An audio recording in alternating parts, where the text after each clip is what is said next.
কি নামাজে মাফ হয় না? হয় না?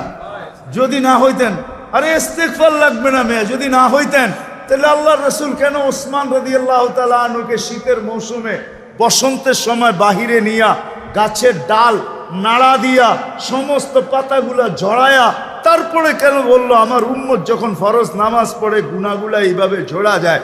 ওইখানে কি বলছে নাকি বড় পাতা ছোট পাতা? ওইখানে তো পাতা একটাও ছিল না, ঠিক না? আল্লাহর রাসূল বুঝাইছে কোনো গুনাহই থাকবে না, নামাজ নিজেই ইস্তেগফার। আবার ইস্তেগফার কি? নামাজ নিজেই ইস্তেগফার, নামাজ নিজেই, নামাজ নিজেই জিকির। জিকির আছে কি? হ্যাঁ, নামাজের চেয়ে বড়? হ্যাঁ, আকিমিস সালাতা লিযিকরি, নামাজের চেয়ে বড় জিকির আবার কি? নামাজ নিজেই ইস্তেগফার, নামাজ নিজেই, নামাজ নিজেই সোয়াশের অ্যাকশন না খালি। আপনি নামাজ চিনেন? হ্যাঁ, যদি সোয়াশের না হইতো আল্লাহর রাসূল কেন বলতো ইদা সালুহা সালুহা সাইরুল আমাল? নামাজ ওকে, তোমার পরিপূর্ণ জীবনটা ওকে, সর্বলাইন ওকে, সর্বদিক ওকে। তাহলে নামাজের ভিতরে যদি ইস্তেগফার না থাকতো তাহলে এটা কি করে হইতো? সমস্ত বন্দেগীকে গ্রহণযোগ্যতা পাওয়ার জন্য নামাজকে গ্রহণযোগ্যতামূলক বানাইতে হবে। নামাজ ওকে, সব ওকে।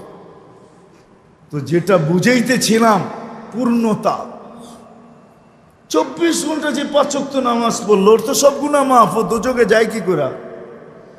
আর তারপরেও যদি কিছু বেঁচে গেল তো বলতেছে আল জুমাতু ইলাল জুমাতি কাফারা, এক জুমার থেকে আরেক জুমায় পা দিবে, পুরা সপ্তাহটা মাফ, সপ্তাহটা। তারপরেও যদি কিছু বেঁচা যায় তাহলে ওই ব্যক্তি দোজখে যায় কি করে? আমাকে বুঝান। তারপরেও যদি কিছু বেঁচে গেল তাহলে একটু আগে তো বললাম ওই যে রান আউটের থেকে বাঁচাইয়া দিয়েন, ঠিক না? হ্যাঁ, রমজানে পা দিতে দেরি, রমাদান ইলা রমাদান কাফারা, রমজান থেকে রমজানে পা দিতে দেরি, পুরা বৎসরের গুনাহ মাফ হইতে দেরি হয়। হ্যাঁ, মাফ হইতে দেরি হয় না, কেননা মৌসুমে চলে আসছে, মৌসুমে চলে আসছে, মৌসুমে। আমরা তো ভাবি না প্রত্যেক ইফতারির সময় আল্লাহ 70,000 লোককে জাহান্নাম থেকে মুক্তি দেন। হ্যাঁ, আপনি মনে করবেন 70,000 মুক্তি পায় নাকি? হ্যাঁ, হুজুররা কইব হাদিসে তো 70,000 আছে। আমি বলবো না, 70,000-এর চেরম এই প্রবাদ বাক্যটা সত্য। শিশুর পিতা ঘুমিয়ে আছে সব শিশুরই অন্তরে। আমিও বলবো 70,000-এর পিঠে আরো কয়েক 70,000 ঘুমায় আছে।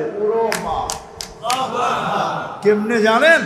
এই 70,000 কিয়ামতের দিন উঠা দাঁড়াবে আর বলবে আল্লাহ অধিকার দিবে সুপারিশের, এরা দাঁড়াবে আর সুপারিশ করে কয়েক 70,000 নিয়ে যাবে, ঠিক না? যেমন আল্লাহর রসুল বৈশা আছেন, তো জিবরিল আলাইহিস সালাম হাসতে হাসতে আসছে, বড় খুশি আজকে। আল্লাহ রসুল জিজ্ঞাসা করছে এত খুশি কেন? বলছে সুসংবাদ নিয়ে আসছি, আপনিও খুশি হয়ে যাবেন। বলছে কি সুসংবাদ?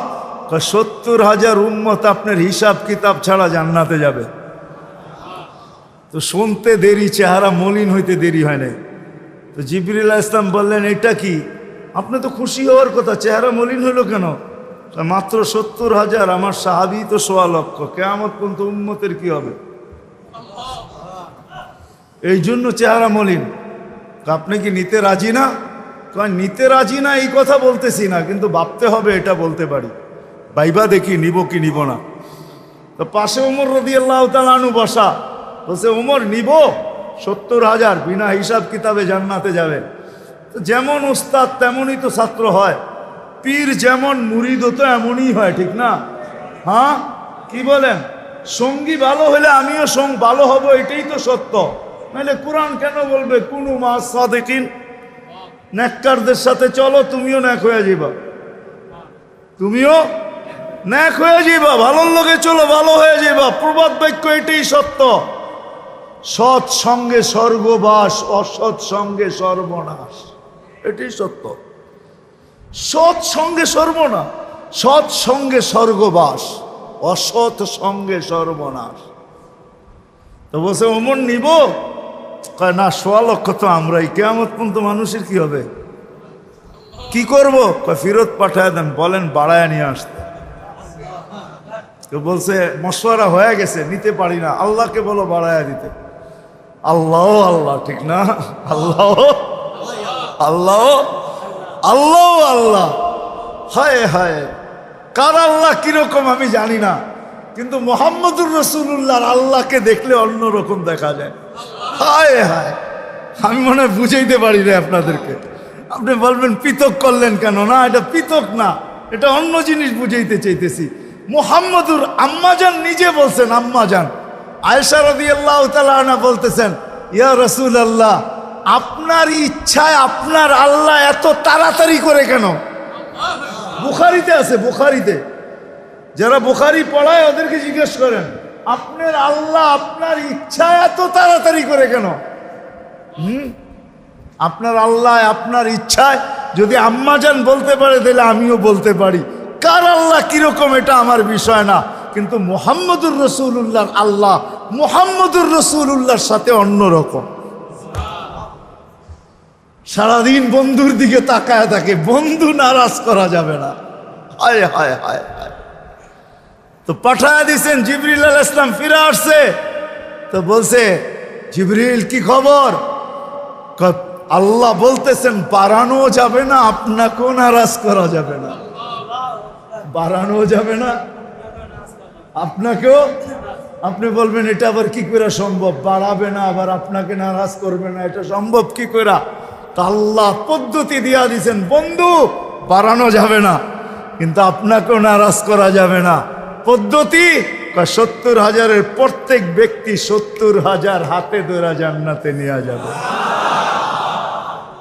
তাইলে কত যাবে হিসাব কিতাব ছাড়া জান্নাতে? কত? ৪৯০ কোটি উম্মত যাবে হিসাব কিতাব ছাড়া জান্নাতে। এই জন্যই বলতেছিলাম, প্রতিদিন ইফতারের সমাজে ৭০,০০০ আল্লাহ জাহান্নাম থেকে মুক্তি দেন, ৭০,০০০ দেন না। ওদের পিঠের ভিতরেও আরো কয়েক ৭০,০০০ এরকম লুকানো আছে, ওটি সহ কিয়ামতের দিন যাবে ইনশাআল্লাহ। মৌসুম দিছিলেন, মৌসুম দিছিলেন, যেখান থেকে প্রথমে ছিলাম আবার চলে যেতেছি। লক্তা লম্বা হয়ে গেছে অনেক দূর। যে দৈনন্দিনের প্রয়োজনের জিনিস যারা বিক্রি করে, তারা জানে যে সারা বছর আমি দৌড়ায় পারবো না, ইবাদত বন্দেগী দিয়ে বাড়তে পারবো না, আমি তো সহানুভূতি দিয়েই জান্নাত লেখাবো। মৌসুম ছিল আমাদেরকে আকর্ষণের পাত্র বানানোর জন্য। রমজান মৌসুম, ভরা মৌসুম, ভরা মৌসুম। এক একজনরে এক এক দিক দিয়া দিছেন। আপনি মনে করেন কেমন মৌসুম, কেমন আকর্ষণের পাত্র বানানোর জন্য আল্লাহ আল্লাহর রসুল কতটুকু নিচে চলে আসছেন, কতটুকু নিচে।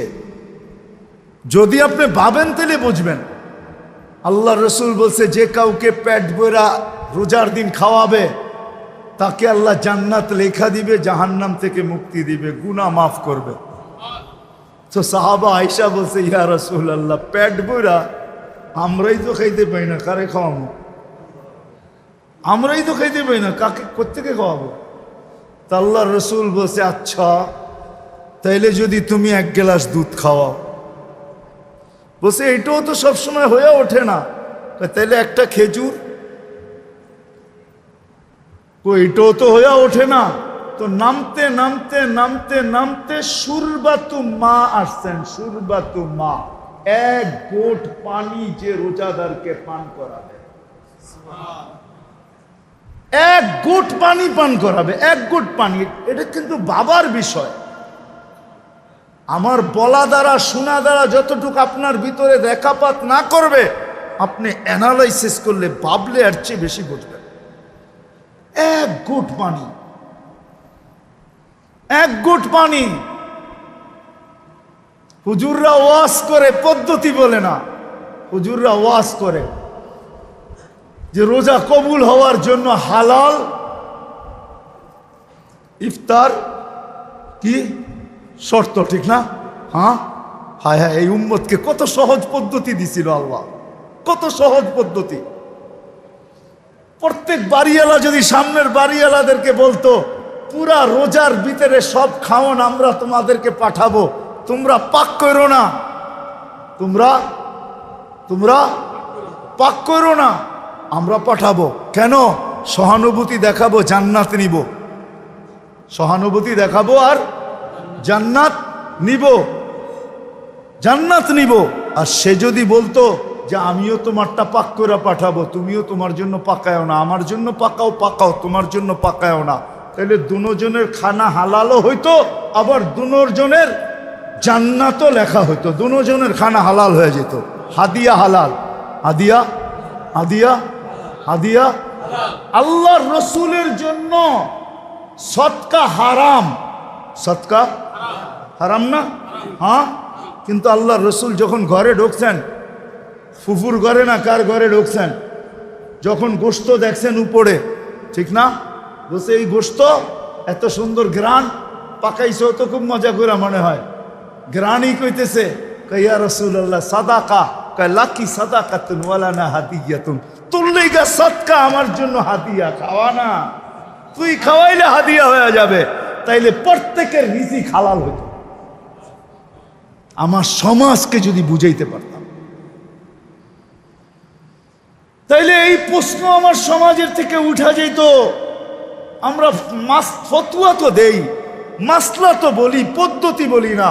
আমার সমাজের প্রত্যেক ফ্যামিলি যদি আরেক ফ্যামিলিকে বলতো, বোন তোর পুরা রমজানের 30 দিনের ইফতার 2 টাইম 3 টাইমের খাওয়া আমার ঘর থেকে আসবে, সে যদি বলবে আমার ঘর থেকে তোরটা আসবে, আমার ঘর থেকে তোরটা, আমি জান্নাত নিতে চাই, তোকে হাদিয়া দিতে চাই, তাইলে এই হাদিয়ার লেনদেন যদি হইতো আর জান্নাতের আশায় হইতো, তো দুজনেরটা হালাল হইতো। কি কি কি? হাদিয়া হালাল, হাদিয়া হাদিয়া হালাল। আপনি বলতেন ও তো ওইরকম কামাইছে, কামাক না, ওটা কি আপনার দায় দায়িত্ব দিছে নাকি আল্লাহ? লাস্তা আলাইহিম বিমুসাইতির, ও কই থেকে কামাইছে ওর ব্যাপার, আপনাকে তো হাদিয়া দিছে, আপনাকে তো কি দিছে, আপনাকে তো হাদিয়া দিছে। ওয়ালা তাজাসসু ওয়ালা ইয়াগতাব বাযুকুম বাযা, ইসলামে তাজাসসুস নিষেধ। আমরা একটু বেশি পরহেজগারি দেখাইতে যে তাজাসসুসে লেগা যাই, আমি জানিও না যে এই তাজাসসুস আমাকে কোথায় নিয়ে যাইতেছে। আপনি ভাবছেন আপনি বড় মুত্তাকি হইতেছেন, না, মুত্তাকি হইতেছেন না। হইতে পারে এই মুত্তাকির শয়তানের চাদর আপনাকে অনেক দূরে নিয়ে যেতে পারে। নিজেকে বড় মুত্তাকি ভাইবেন না যে আমি তাকওয়া তাহকিক করি, তাহকিক করতে করতে করতে কারো পর্দা ফাঁস করে ফেলছেন। আপনি কোন মুসলমানের পর্দা ফাঁস করার অনুমতি আল্লাহ আপনাকে দেয় নাই, অনুমতি আপনাকে আল্লাহ দেয় নাই, আপনাকে দেয় নাই। আমরা দেখি তো সমাজের অনেক ক্লিপ দেখি, অনেক বয়ান দেখি, অনেক কথা শুনি, মাঝে মাঝে বড় দুঃখ লাগে, এত সংকীর্ণ মনা কেন? হ্যাঁ, আমি ওদিনই বলতেছিলাম, মনে হয় উমরার থেকে আসার পরের দিনই এক বয়ানে বলতেছিলাম যে খোদার ওয়াস্তে আমাদের তো আজকে দুরবস্থা এরকম যে আমরা টুপির কালার পর্যন্ত দেখি। হ্যাঁ, টুপির কালার দেখা ছাড়েন, কাঠটুপি উঁচা কাঠটুপি নিচা দেখা ছাড়েন, উম্মতকে এক ভাবেন এক। বিশ্বাস হয় না? তাইলে আমি আপনাদেরকে এমন ব্যক্তির রেফারেন্স দিব যার উপরে ব্যক্তিত্ব নাই। শাইখুল হিন্দ মাহমুদুল হাসান রহমতুল্লাহ আলাইহির বয়ান পড়া দেখেন, শুনা দেখেন। মাল্টার জেলখানার থেকে যেদিন উনি ফিরে আসছেন, ওই দিন সারা ভারতের ওলামারা দারুল উলুম দেওবন্দে জমা হয়েছিলেন। ওই দিন যে বয়ান উনি দিয়েছেন, ওই বয়ান আপনি পড়া দেখেন, তারপরে আপনি বুঝবেন আপনি কে, আপনি কতটুক বড় মুত্তাকি আর পরেজগার, আপনি কতটুক বড় তাকওয়াওয়ালা। ওই বয়ান শোনেন। যেদিন মাল্টার জেলের থেকে আসার পরে দারুল উলুম দেওবন্দে ভারতের সব ওলামারা জমা হয়েছেন, কিন্তু উনি সমস্ত ওলামাদের কি হ্যাঁ ভারতের ওনার উপরে ওস্তাদ মাত্র 2 জন। কয়জন? 3 জন। রশিদ আহমদ গঙ্গুহি, কাসেম নানতবি, মোল্লা মাহমুদ। এছাড়া কোনো ওস্তাদ ওনার নাই। 3 জন ওস্তাদে মিলে 1 জন ওস্তাদ। সারা ভারতবর্ষের কিয়ামতের সকাল পর্যন্ত ওলামায়ে দেওবন্দের যত ওস্তাদ আসবে সবাই ওস্তাদ শাইখুল হিন্দ মাহমুদুল হাসান রহমতুল্লাহ আলাইহি। ওনার ওই দিনের বয়ান শোনেন, না পাইলে আমার কাছে যায় না, আমি বয়ান শোনায় দিব আপনাদেরকে। না পাইলে আমার কাছে যায় না, আমি বয়ান শোনায় দিব উনি কি শুনাইছে। উম্মত বানা। তো যেটা বলতেছিলাম মেরে দোস্ত, আসেন আসেন নিজেকে আকর্ষণের পাত্র বানাই সৃষ্টির কাছে, স্রষ্টার কাছে, আল্লাহর রসুলের কাছে। সারা বৎসর দৌড়াইয়া পারবেন না, আমিও জানি। যাই আছে, ঝামেলা আছে, কাজ আছে, কাম আছে, অফিস আছে, আদালত আছে, ক্ষেত আছে, খামার আছে, মেইল আছে, ফ্যাক্টরি আছে, দোকান আছে, পাট আছে, হাট আছে, বাজার আছে, রোড আছে, ঘাট আছে, ঘর আছে, বাড়ি আছে। সারা বৎসরে দৌড়াই আপনি পারবেন না। এই জন্য রমজান এক মৌসুম দিছেন যে তুমি অতীত বৎসরের যত পূর্ণতা অপূর্ণতাকে পূর্ণ করতে চাও, অতীত বৎসরের শূন্যতাকে দূর করতে চাও, অতীত বৎসরের যত কমি খামি হয়েছে এটাকে পুরা করতে চাও। শুধু অতীত বৎসরের না, হিসাব করলে দেখা যায় 89 বৎসর 2 মাস। এক রমজান পুরা করা যায় 89 বৎসর 2 মাস। আরেকটাই গেলে আর আপনারা বুঝবেন না, ওইটা তাসালসুল লাজেম হয়ে যাবে। আর হুজুররা ফতোয়া দিবে তাসালসুল জায়েজ নেই।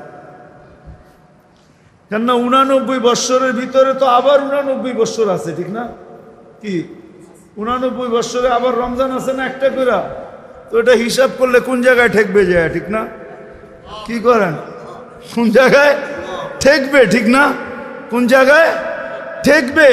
এই জন্যই তো কিতাবে এক জায়গায় পাওয়া যায় যে এই উম্মতকেই কাউকে কাউকে আল্লাহ বলবে যে যা দিলাম খুশি কিনা। কেননা জানে তাসালসুল টানতে গেলে ও আবার বইলা বসে কিনা যে আমাকে তো এতটি দিতে হবে। এই জন্য আল্লাহ একজনকে বলবে জান্নাতে যাওয়ার পরে যে কি চাস, তো বলবে আল্লাহ দুনিয়াটা যেদিন বানাইছেন আর যেদিন ধ্বংস করছেন, আর মানুষ তার বিবেক, বুদ্ধি, বিদ্যা, মেধা, শ্রম সব কিছু ব্যয় করে দুনিয়াটা যতটুকু উন্নত করছিল, হাইলাইট করছিল, আবাদ করছিল, এই পুরাটা আমি চাই। পুরাটা পুরাটা পুরাটা আমি চাই। কেন মনের ভিতরে তো ক্ষোভ আপনারও আছে, ঠিক না? নাই বলা দিব 2-1টা। মাঝে মাঝে কিছু বাংলো সাংলো দেখলে মনের ভিতরে আশা জাগে না, আল্লাহ ওরে এরম বাংলো দিল, আমারে দিল না, ঠিক না? কি মনের ভিতরে আসে না? না আসে? কিছু বাড়ি কথা তো মনেই আসে, ঠিক না? আপনিও তো ভাবেন যদি হোয়াইট হাউসে এক রাত্রে থাকতে পারতাম, ঠিক না? কি বলেন? কিছু প্লেস আছে না দুনিয়ায় দেখলে মনে হয় যে যদি এক রাত্র ঘুমাইতে পারতাম, ঠিক না? কি বলেন? হ্যাঁ, আশা আকাঙ্ক্ষা তো আছে। তো ও চাবে, তা আল্লাহ হাসবে আর বলবে মা সালতানি লাকা হাক্কুন, বেউকুব কি চাইলি? যেটা পাও না ওটাও তো চাস না, এটা কি চাইলি? তা আল্লাহ বলবে যা, এটা তো তোকে দিলামই, আরো নতুন 10 গুণ দিলাম। কি কি? কেন নতুন 10 গুণ যদি না দেন তাহলে তুলনা হবে না। এখন ওই দুনিয়া পায়া আর যেই 10 গুণ পাইছে ওইটা দেখবে আর দুনিয়া দেখবে, তো ডেলি 100 বার থুতু মারবে, কইব চাইলাম কি, আল্লাহ দিল কি? চাইলাম কি? মারপেটেও তো খাইছি আমরা, না খাই না? হ্যাঁ, কি খাইছি না? কিন্তু ওই খাওয়ানটা যদি এখন 10 লাখ টাকার 10টা বান্ডেল আর ওই খাওয়ানটা একটা প্লেটে আপনাকে দেই, খাবেন? হ্যাঁ, মনে হয় না? মানসিকতা ঠিক থাকলে খাবে। কেউ খাইতেও পারে, রুচি নষ্ট হয়ে গেলে কি যা হয় আর কি, খাইতেও তো পারে, ঠিক না? হ্যাঁ, যখন ঘুষ খাইতে পারে তো এটাও খাইতে পারে, ঠিক না? যখন সুদ খাইতে পারে তো এটাও খাইতে পারে, ঠিক না? কি বলেন? হ্যাঁ, কি বলেন? অনেকেই তো খায়, তো ওগুলা খাইতে পারলে এটাও খাইতে পারে। কিন্তু আসলে রুচি যার ঠিক আছে ও বলবে রাখ তোর টাকা। মানুষ হইয়া এটা জিব্বা লাগায় কি করে? মার পেটেও তো খাইতেছিলে, ঠিক না? তো সত্য এটাই, জান্নাতে যাওয়ার পরে মেরে দোস্ত দুনিয়ার দিকে দেখবে আর থুতু মারবে। এক বড় মৌসুম দিছে না, এক গুট পানি দিয়া জান্নাত নেওয়া যায়, নিজেকে জাহান্নাম থেকে মুক্ত করা যায়, নিজের গুনাহকে মাফ করানো যায় এক গুট পানি দিয়া। যদি আমার জাতি বুঝতো তাহলে আমার মনে হয় প্রত্যেক ব্যক্তি ওর ইফতার করতো তো পরে সবাই নিজের বাড়ির সামনে দাঁড়ায় থাকতো। কিসের জন্য? যে দেখি আজান লগ্নে কাউকে পাই কিনা, ওকে এক গুট পানি দিয়া, একটা খেজুর দিয়া, একটা কি বলে এটাকে বেগুনি দিয়া, একটা আলুর চপ দিয়া, একটা পেঁয়াজু দিয়া ওর রোজাটা খোলাইতে পারি কিনা। যদি খোলাইতে পারি আর খুলতে দেরি, আমার জান্নাত মিলতে দেরি হবে না। ওইখানে তো আল্লাহর রাসূল বলেন না পুরা মাস খাওয়াইতে হবে, একদিন হইল। কিন্তু আসল চিত্র কোনটা? জান ইফতার তো ঘরে বসে করেন, রাস্তায় দেখেন, রাস্তায় আজান লগ্নে দেখেন কত হাজার না লক্ষ মানুষ ঢাকা শহরে, কেউ বাসে বসে আছে, কেউ রিক্সায় বসে আছে, পানি পর্যন্ত দিয়ে ইফতার করার সুযোগ হয় না। আমার জাতি যদি বসতো তো যাদের বাড়ির সামনে দিয়ে রাস্তা আছে ওরা সবাই রাস্তায় যায় ইফতারির 10 মিনিট আগে দাঁড়ায় যেত, আর যেই গাড়ি যায় হাত থামায় বলতো রোজা থাম, শুধু খুইলা যা, বেশি কিছু লাগবে না, পায়ে ধরে ধরে খোলাইতো। যদি আমার জাতি বসত, আমিও বুঝাইতে পারি না জাতি কোত্থেকে বোঝে। এই জন্য আসেন, কথা শুরু এইখান থেকেই ছিল, দিনই কথা যত ধ্যান খেয়াল একাগ্র চিত্তে শুনব তত বেশি দিলে গাঁদবে, আর দিলে যখন গাঁদবে আমলের দ্বারা আকর্ষিত। মৌসুম যেরকম ফলকে ফলায়, ফুলকে ফোটায়, রমজান এক মৌসুম প্রত্যেক ব্যক্তিকে আল্লাহর কাছে, জান্নাতের কাছে আকর্ষণের পাত্র বানানোর জন্য। কেননা জান্নাতের প্রথম রমজানের দিন জান্নাতে সুমধুর বাতাস যখন চলে, তো জান্নাতের প্রত্যেকটা বস্তু জিজ্ঞাসা করে আল্লাহ এটা কিসের বাতাস? বলছে উম্মতে মুহাম্মদীর মৌসুম চালু হয়ে গেছে, রমজান। তো প্রত্যেকটা নেয়ামত বলে এরা কখন আসবে? হুরেরা বলে আমাদেরকে বিয়ে করায় দেন না, উম্মতে মুহাম্মদীর সাথে আমরাও মজা করব, এরাও মজা করবে। তখন আল্লাহ বিয়ে করায় দেয় হুরুল আইনের সাথে। ওটা খোলার সময় নেই, এক বৈঠকে তো আর আধা ঘন্টা 1 ঘন্টার বয়ান দিয়ে তো আপনাকে পুরা রমজানের কাহিনী শোনানো যাবে না।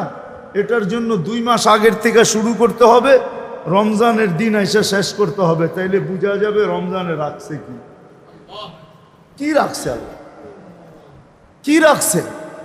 এই জন্যই তো আল্লাহর রসুল রমজানে 2 কাজ করতেন। আম্মাজানের থেকে এক রেওয়ায়েত, দুনো রেওয়ায়েত আম্মাজান থেকে, আয়েশা রাদিয়াল্লাহু তাআলা আনহা বলেন আল্লাহর রসুল রমজান আসলে কোমরে গামছা বাঁধা ফেলতেন, আমাদের কাউকে চিনতেন না, আমাদেরকে চিনতেন না। আল্লাহর রসুল কখনো বিছনায় আসতেন না, রমজানে বিছনায় আসতেন না। এটা ছিল ব্যক্তিগত আমলের তরতিব। আর দ্বিতীয় ছিল আল্লাহ রসুল সাল্লাল্লাহু আলাইহি ওয়াসাল্লাম, আল্লাহ রসুল সাল্লাল্লাহু আলাইহি ওয়াসাল্লাম রমজানে তুফানের কি গতি, এর চেয়ে বেশি গতিতে দান খয়রাত করতে থাকতেন। আসেন আমরাও রমজান পায়া গেছি, আল্লাহ আমাদেরকে তৌফিক দান করেন।